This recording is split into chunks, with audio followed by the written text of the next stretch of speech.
को ये सुना है जो मेरी लाज को बचा सके।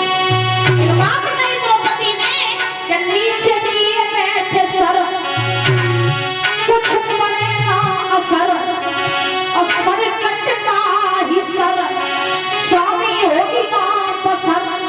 द्रौपदी बोली क्या मान रहेगा स्वामी सर का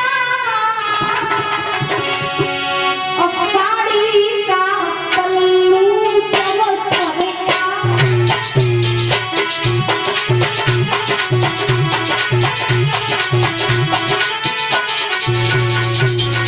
द्रौपदी बोली है सबको पर गौर करना।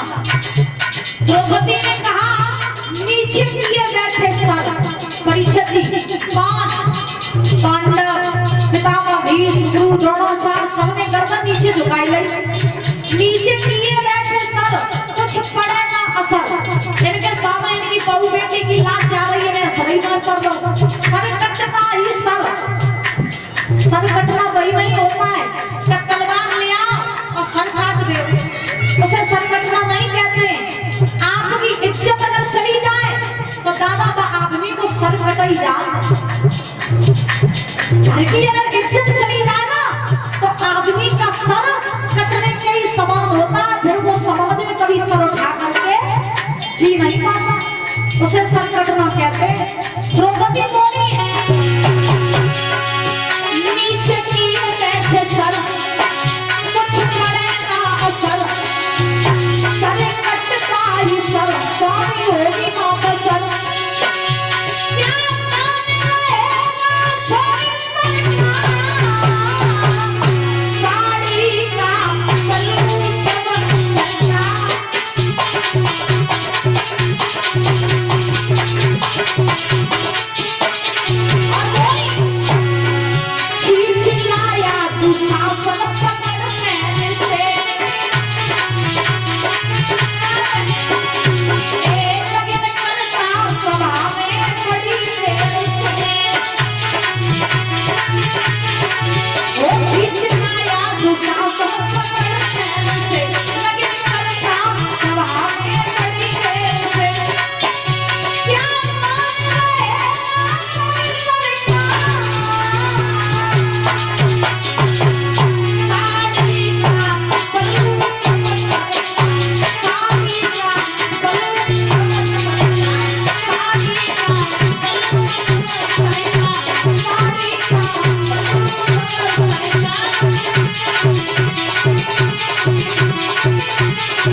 परीक्षित जी मदद नहीं करी।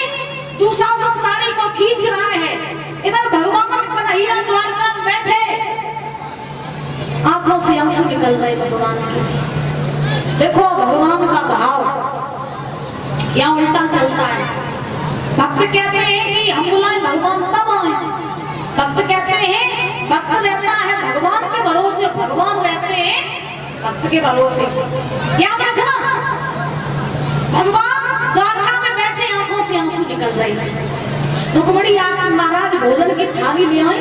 भगवान के सामने भोजन की थाली परोस के रख दी और देखा कि भगवान की आंखों से आंसू निकल रहे हैं। तो रुक्मिणी ने भगवान से पूछा प्रभु आपकी आंखों में आंसू क्या बात है आप रो क्यों रहे हैं।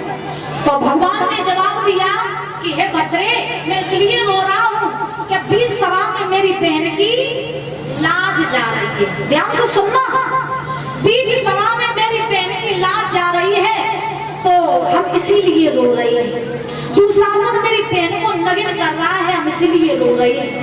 तो रुक्मिणी बोली आप रो क्यों रहे हैं आप चले जाओ और अपनी बहन की लाज बचा लो। भगवान बोले यही तो बात है चला तो मैं जाऊं लेकिन अभी वो दुनियादारी में भटक रही है। अभी वो मुझे भूली बैठी है।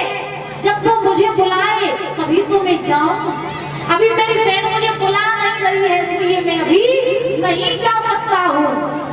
तो अब देखो द्रौपदी सबसे मदद मांग रही है लेकिन उसे भगवान की याद अभी नहीं आ रही है।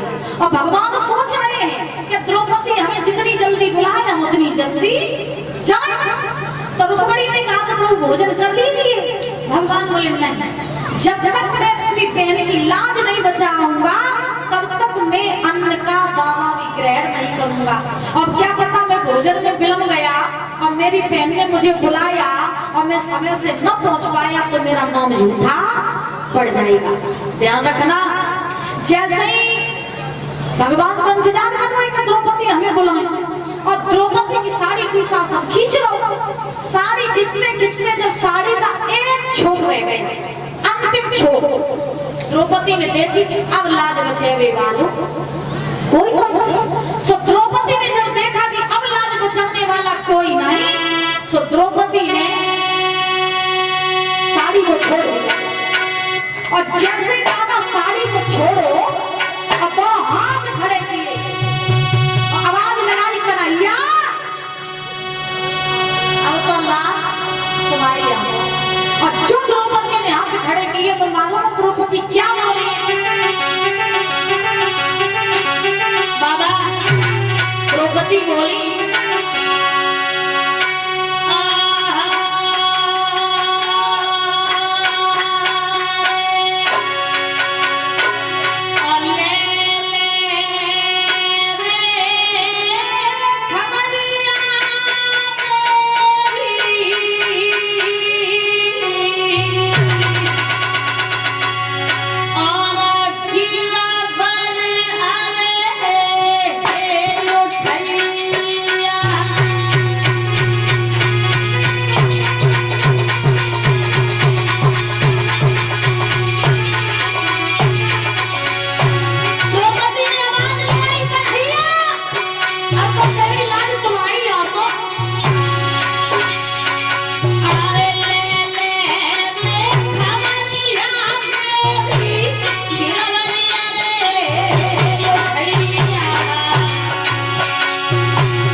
शिष्यों को कि हे ऋषियों, जब द्रौपदी ने आवाज लगाई तो द्रौपदी अंतिम बात कही, कन्हैया अवता मनमानी और तुम जैसे वीर बहादुरों की पत्नी होते हुए मेरी लाज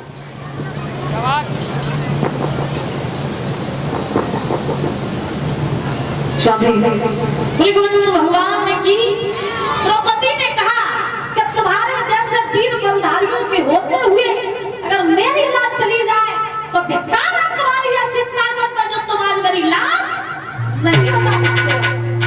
पांडवों ने गर्दन नीचे झुका ली, महाराज एक शब्द नहीं निकाल पाए। फिर द्रौपदी पहुंची पितामह भीष्म के पास में, जवाब दिया, अच्छा तुम तो मेरे ससुर हो ना, और तुम्हारे पास भी अपार बल है, और तुम्हारे होते हुए और मेरी इज्जत चली जाए, धिक्कार है बाबा तुम्हारी ऐसी ताकत पे जो तुम्हारी मेरी रक्षा नहीं कर सकते। याद रखो, सबसे बड़ा पाप वो होता है कि आपके सामने किसी बहन बेटी की लाज जा रही है और आप बचाने में सामर्थ्य हो, फिर भी आप उसे नहीं बचा रही हो, सबसे बड़ा पाप होता है। याद रखो, द्रौपदी ने कहा मेरी रक्षा करो, पितामह से हाथ जोड़े, बाबा मेरी लाज बचा लो, अगर मेरी लाज चली गई तो संसार के लोग ये कहेंगे कि जिस खानदान में एक से वीर योद्धा बलधारी भरे पड़े थे, उनके होते हुए उनकी बहू बेटी पत्नी की लाज चली गई तो क्या वो दिखाओगे समाज में, मेरी रक्षा करो। काल में द्रौपदी की नाई सुनी, दुखिया चिल्लात रही, मदद मांगती रही, कोई सामने न आया। महाराज आज क्या हुआ कि दुर्योधन ने दुशासन से कही तेरी काय बात नहीं कर रहे हो, इसे नगिन करो और मेरी जगह पे बैठा लो, अब मेरे पास ज्यादा समय नहीं है, इसे नगिन करो। है दुशासन आगे बढ़ो, आगे जैसे ही बढ़ो सो द्रौपदी की साड़ी को पकड़ लो, और साड़ी पकड़ लो, मैया ने कस के साड़ी पकड़ ली, तो ऐसा ना हो कि साड़ी छूट जाए, कस के पकड़ ली साड़ी, दुशासन ने झटका दिया, मैया के हाथ से साड़ी छूट गई, आंखों से आंसू निकलने लगे। महाराज द्रौपदी सबसे कह रही है कि सवा